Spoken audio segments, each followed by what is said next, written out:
What if Joffrey survived the Purple Wedding? Let's explore the depths of it in the video. As usual, give the video a like for a quicker upcoming part 2. You won't regret it. The royal feast is in full swing, and laughter echoes through the great hall of King's Landing. Olenna Tyrell, moving through the crowd with practiced grace, brushes past Sansa Stark, whose hands tremble as she adjusts her delicate hairnet. Olenna's fingers move deftly, plucking the seed hidden among the crystals, saying that she wishes to simply adjust a few stray strands. But as the feast grows rowdier, with drunken nobles, performers, and loud, raucous jests filling the air, movement becomes difficult, especially for one such as Olenna due to her advanced years. As she approaches the king's table, her oafish son, Mace, brushes into her, causing her grip to clench up, crushing the seed in her hands. Most of the poison disappears on the floor. Her mouth tightens in frustration, but the moment passes too quickly for anyone to notice. She manages to slip what little remains into Joffrey's cup. She lingers long enough to see it disappear and mix with the wine. Joffrey's voice rings out above the din, mocking his uncle with cruel japes as the massive pie is presented. He summons Tyrion to serve him. The dwarf obeys, his face a mask of restraint, pouring the king's wine. Olenna watches from her seat, her chest tightening as Joffrey drinks deep from the goblet. The poison takes longer than expected, and for a moment she wonders if her plan has failed. But then Joffrey begins to cough, his laughter breaking into a hoarse, hacking gasp. The hall falls silent as Joffrey rises, clutching his throat. His face turns red, then purple, and the queen screams his name. Olenna shouts for someone to help him, and Kingsguard rushes forward while Margaery screams at his side. He collapses onto the floor, convulsing, his hands clawing at his throat. The crowd surges forward, but Margaery rushes to his side first, cradling his head in her lap as tears streak her face. Joffrey's eyes roll back, and he gurgles incoherently, pointing a trembling finger at Tyrion before his body goes limp.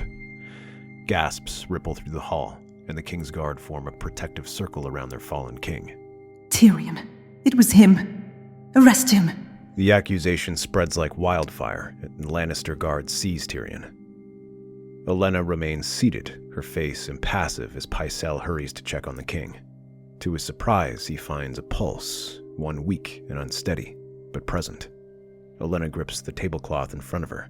This was not the clean execution she had planned. The king still bears breath, but she forces herself to remain calm. In the days that follow, the capital buzzes with speculation. Joffrey, though alive, remains bedridden, his breathing shallow and labored. It takes a slow process, but Pycelle and the other Meisters heal the king. To dissuade any suspicion, the Tyrells send their maester to care for him. This was a huge hole in their plan, and they must tread carefully.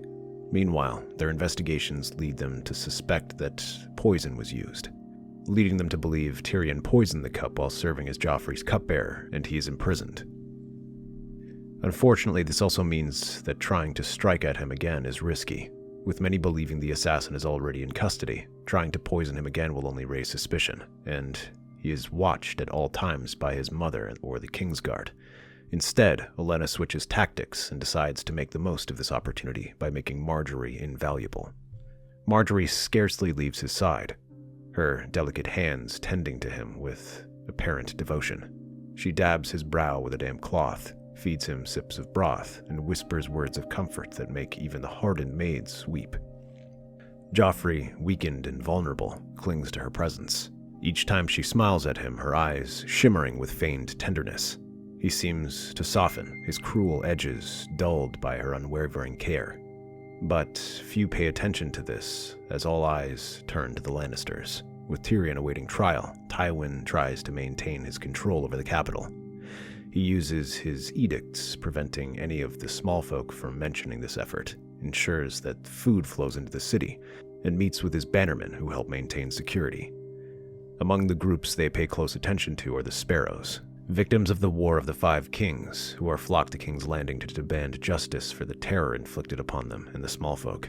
Soon, a leader forms in this group by the name of the High Sparrow. Though he has no armies or wealth, his speeches within the city can move people. His sermons draw crowds that spill into the alleys. Tywin tries to buy them time, reminding them that the king is indisposed and unable to rule properly. While some are sympathetic, the High Sparrow keeps a close eye on them. But he has more pressing matters to take care of as the trial takes place and evidence is stacked against Tyrion. Most of it is weak and circumstantial at best, but Cersei is on the warpath and sees her brother as responsible, so she gathers whatever scrap of proof is available to throw against him. Tywin is eager to bring this to a quick end, too, to prevent the crown from looking weak. However, he does offer Tyrion the chance to take the black if he were to confess his crimes. All the while, Margaery's hold on Joffrey strengthens. She strokes his hair and speaks of their shared future, but she insists it must start with the death of Tyrion. I know that your uncle is in the black cells, but you must understand my husband. Seeing you like that, so close to death, was terrifying for me. I cannot bear to see it again. I would sleep much safer knowing your uncle will never threaten us again. All this talk of trials bores me. My grandfather has little love for my uncle. He will take care of it. Yes, that is true. But did you hear the news? He will allow Tyrion to take the black if he confesses. I worry that it might encourage others to try their hand at assassinating you. To know that they will get off so easily. Surely it is more just for the king to personally see that his assassins are punished. Permanently. Imagine what the people would say. They claim the king cannot be killed, that he fears no man, and poison cannot touch him. Yes, you're right. My grandfather has always been weak. He acts strong, but I know there are things he fears. I will take care of it.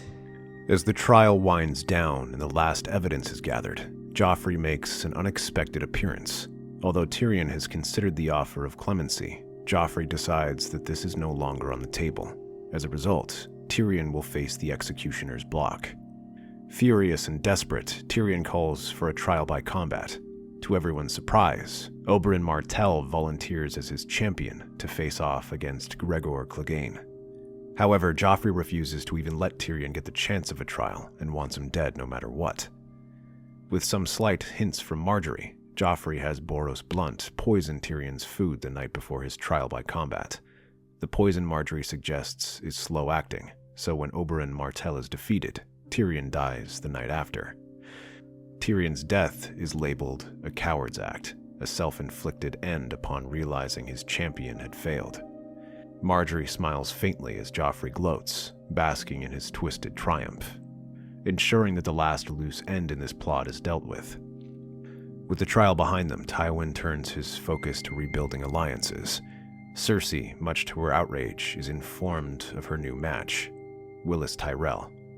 The move is as much a strategic necessity as it is a punishment for Cersei's increasing instability.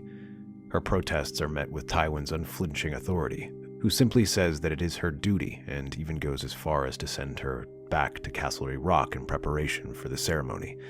For the first time, Joffrey is left without his mother's constant shadow, a development Margaery seizes upon. The first thing Margaery does is consummate their marriage. With the chaos and Joffrey's injuries, they were unable to do this. Although she is loath to do it, Margaery understands her position will never be secure until she births an heir.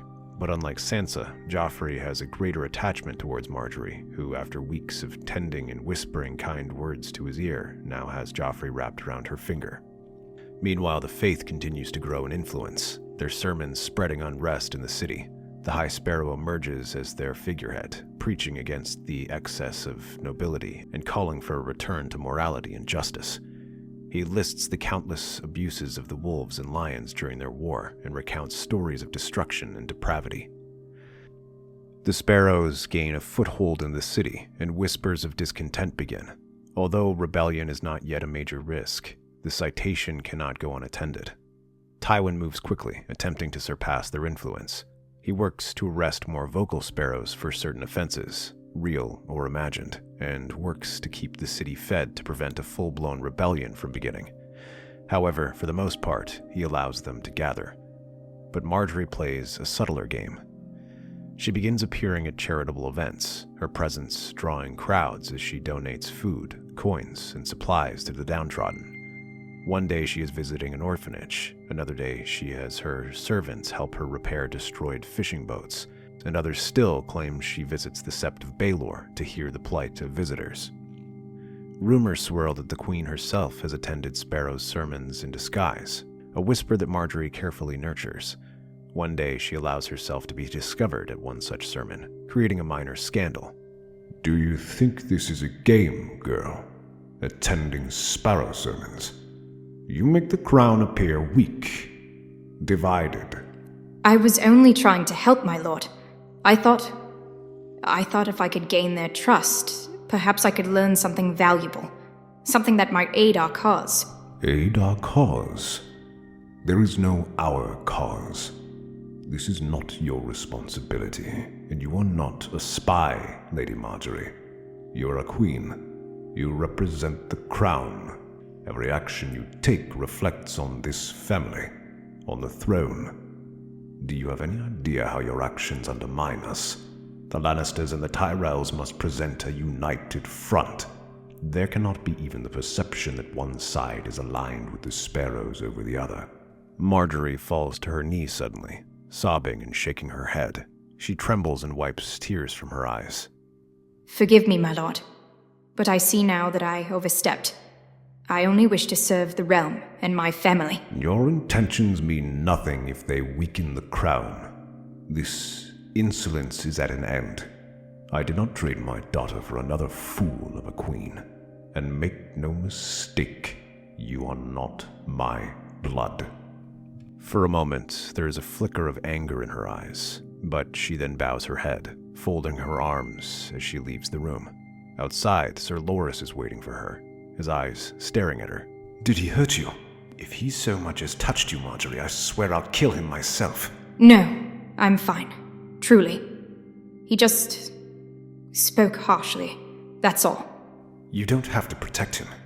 Hand or not, if he hurt you... He didn't. I promise, Loras. I can handle Tywin Lannister. The Tyrells realize that trying to release this information now is too risky. Tywin is onto them, and this will only expose them if it gets out. However, she instead brings it to Joffrey. While she doesn't say anything outright, she stumbles into his chambers, sobbing and crying. Eager to play the gallant knight, Joffrey comforts her, and she lets slip that Tywin chastised her for trying to learn about the Sparrows.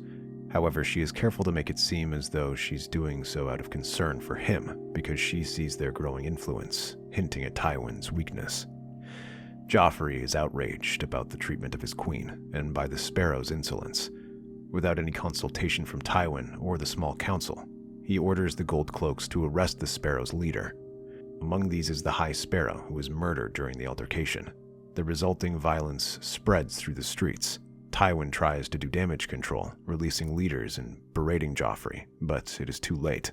Many know of Tywin's brutality and are quick to point the finger at him, and soon riots spread across the streets. At the same time, reports of Euron Greyjoy's raids reach the capital. The Ironborn harry the coasts of the Reach, burning villages and seizing ships.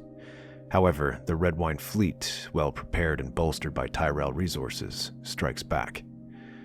While the Ironborn initially has the element of surprise and captures several islands and coastal areas, the bulk of the Redwind fleet remains in the Reach, allowing them to mobilize and drive them back. Tywin, determined to prevent the Tyrells from gaining sole credit for the victory and reminding people of Lannister's strength, dispatched the Lannister fleet to aid in the defense. However, in exchange, Tywin demands that Marjorie help restore Lannister's prestige in the city. Together, they force Euron and his fleet to withdraw. Their alliance tenuously holding on for now as they cling onto a few holdings, but Euron disappears out of sight. For the next few weeks, Marjorie keeps true to her previous acts by visiting the same places she had conducted her charitable events, and there she falls to her knees and begs the people for forgiveness. She pleads with them, saying that Joffrey did not intend to hurt anyone and was angered for her sake. She claims that she was misguided by foolish advisors. However, Tywin does not let Marjorie get off so easily. He can tell she proves to be a more dangerous player than he realized and removes Loras from her reach. Report soon comes that Stannis Baratheon is winning a surprising number of victories in the north and has managed to challenge the Bolton's rule. Rather than allow this to go unchecked, he orders him to take reinforcements up north to back the Boltons in Winterfell. At the same time, the remaining Ironborn regroup and strike once again. But instead of hitting the Reach, this group invades the Westerlands, attacking Fair Isles and other major ports in the region. One ship that remains absent, though, is Silence.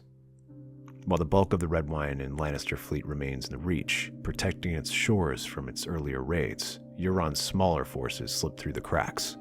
As they raid the largely unprotected coast and skirmish with some of the galleys, Euron slips into the port of Castle Rock to dock conveniently unguarded. There, a figure lies and waits for them. My queen. Cersei smiles and glances over at him. She was glad he received her letter. She was not about to simply be carted off to be married to some Tyrell. She had seen how Margaery had begun influencing her son and realizes the Tyrells planned to usurp the throne. So when Euron invaded the Reach, she saw an opportunity. Cersei secretly sent out letters to the captured Shield Islands, offering a marriage alliance with him if he were to free her and help her take control of the Westerlands. Anything for my lord husband. Now, about my dowry. The Westerlands is yours. With Cersei's information, they strike key harbors and coastal defenses, creating chaos and allowing the Ironborn to establish a permanent foothold there. But Cersei and Euron do not remain behind there. Instead, Silence returns to the Iron Islands, rebuilding its forces and gathering more raiders. While his officers take the blame for the Reach campaign failure, Euron showers his men with wealth of the Westerlands, keeping them loyal and bolstering his forces with more raiders. The attacks on the Reach also continue, though at a smaller and more strategic scale. Meanwhile, Cersei works to rally support among lords of the Westerlands, promising them protection if they lay down their weapons to Euron. In the Westerlands, Tywin receives reports of the renewed Ironborn raids and Cersei's involvement. His jaw tightens as he reads the latest missive. That foolish girl. She's playing at war with a madman. At the same time, troubling news comes from the Stormlands. Sellswords have begun to land along the coast, none other than the Golden Company, led by Jon Connington and Aegon VI. Tywin acts swiftly, ordering the Reach to send troops to defend the Westerlands from the Ironborn while he gathers his forces in the Crownlands and Stormlands to counter the Golden Company's advance. He assigns Sir Adam Marbrand to harry the Golden Company's supply line. Meanwhile, Sir Kevan Lannister takes a sizable contingent of knights to secure the key strongholds of the Stormlands, ensuring the Golden Company cannot fortify their position further. To protect King's Landing itself, Tywin leaves a small garrison led by Meryn Trant and Boros Blunt. He also reinforces the loyalty of the Gold Cloaks with coins and promises of promotions, with instructions to deal with any sparrows quietly.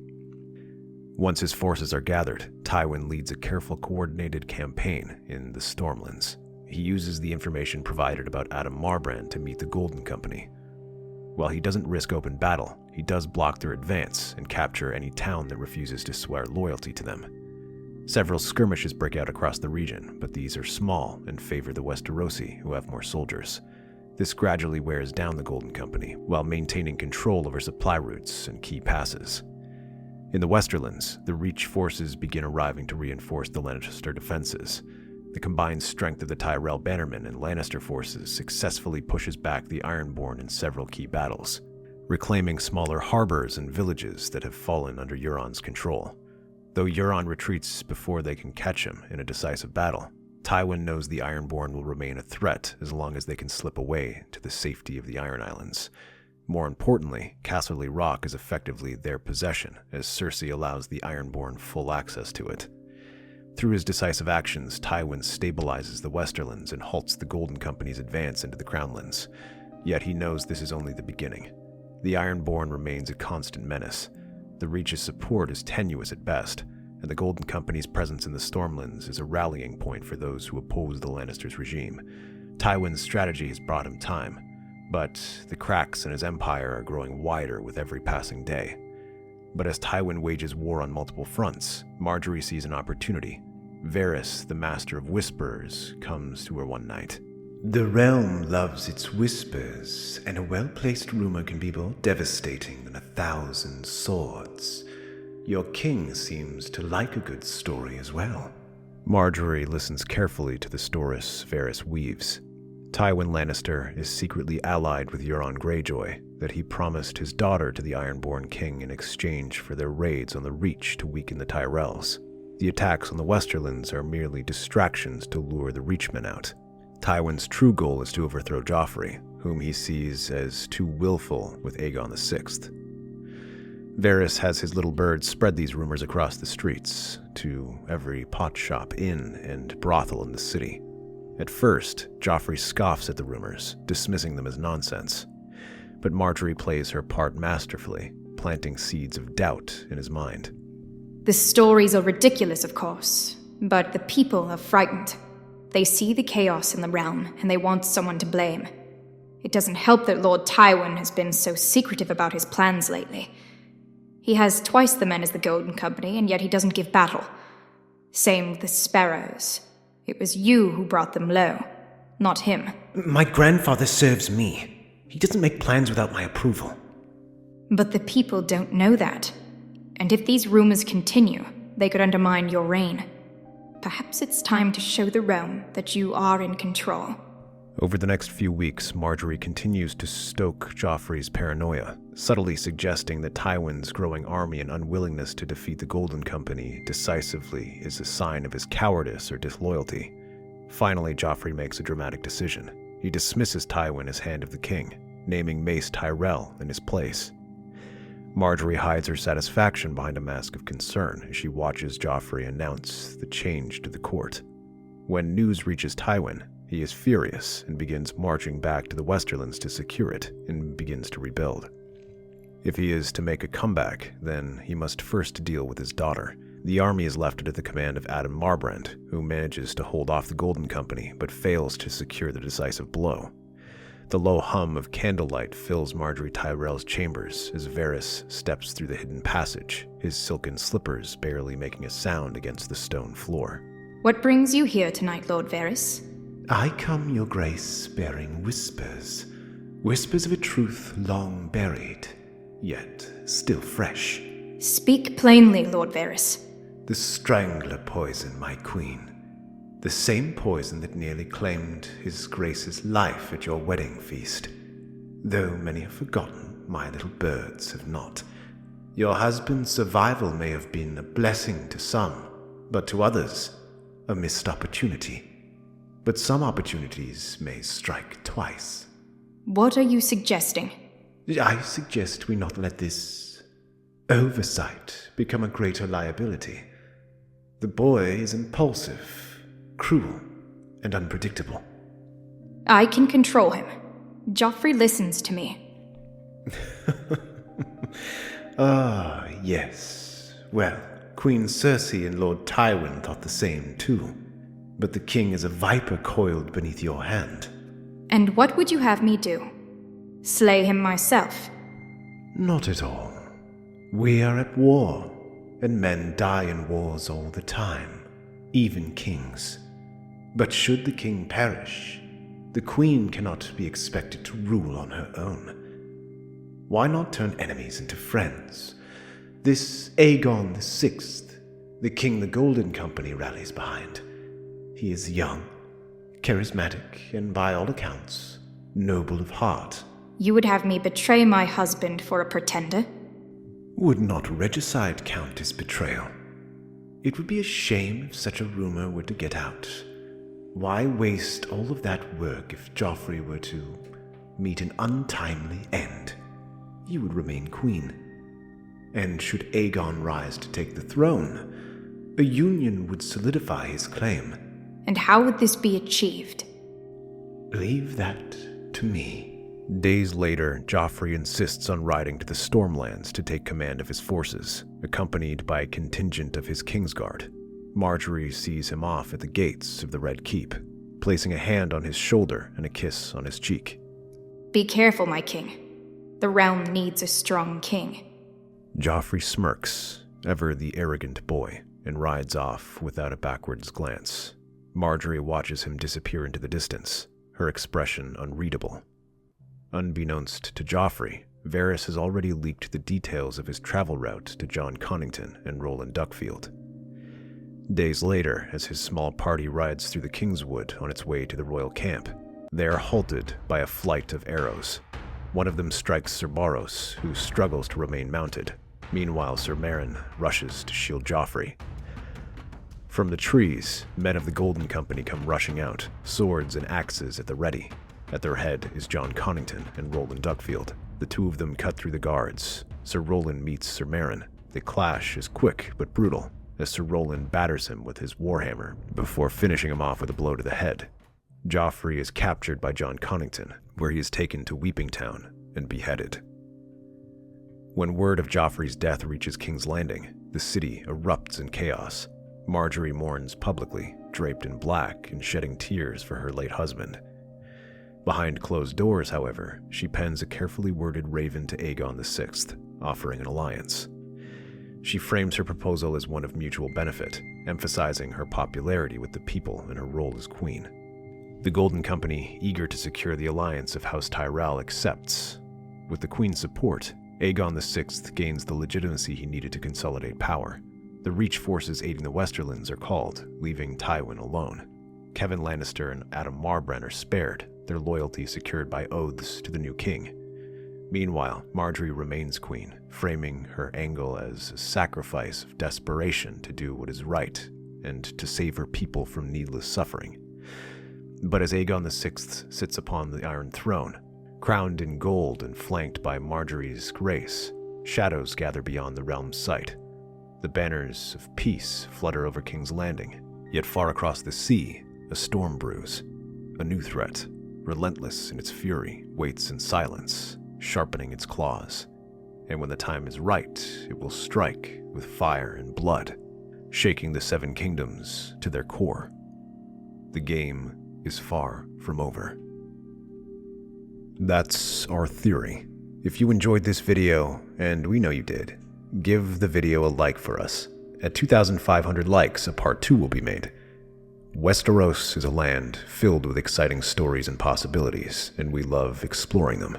If you want to accompany us on this journey across the Seven Kingdoms and beyond, then please like, share, and subscribe to our channel.